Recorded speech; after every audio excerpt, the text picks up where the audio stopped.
வணக்கம் மக்களே. இப்போ நான் எங்கே இருக்கேன்னு பார்த்தீங்கன்னா என்னுடைய கிராமத்தில் உள்ள எங்கள் வயலில் தான் இருக்கேன். இப்போ பார்த்தீங்கன்னா இந்த பனைங்கன்று இருக்குது பார்த்தீங்களா, இதில் உள்ள அடியில் உள்ள மட்டையெல்லாம் க்ளீன் பண்ணி உங்களுக்கு காமிக்க போகிறேன். பாருங்கள் நீங்கள் மக்களே, பார்க்கலாம். நீங்கள் இப்போ ஃபுல்லாக க்ளீன் பண்ணி முடிச்சிட்டேன், சுற்றி பார்க்குறேன். இப்படி இது மாதிரி க்ளீன் பண்ணுறதுனால என்ன உபயோகம் அப்படின்னு பார்த்தீங்கன்னா, இந்த மரத்துக்கு நல்லா காற்றை கிடைத்து உடனே காய்க்க ஆரம்பிச்சிடும். இதை க்ளீன் பண்ணுற யாராவது க்ளீன் பண்ணணும்னு நினச்சிங்க அப்படின்னா கொஞ்சம் பார்த்து க்ளீன் பண்ணுங்கள். ஏன் அப்படின்னா இதில் பாம்பு, பூரான் அந்த மாதிரியான விஷயங்கள்லாம் இருக்கும். ஸோ அப்போது பார்த்து பண்ணுங்கள் க்ளீன் பண்ண நினச்சிங்கன்னா. இதான் அந்த மட்டைகள், இதெல்லாம் நாங்கள் எரிக்கிறதுக்கு, அடுப்பு எரிக்கிறதுக்கு யூஸ் பண்ணிக்குவோம்.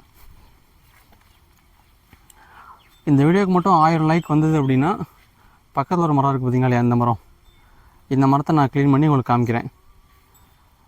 மறக்காமல் நம்மளுடைய சேனலை சப்ஸ்கிரைப் பண்ணுங்கள், லைக் பண்ணுங்கள், மறக்காமல் லைக் பண்ணுங்கள்.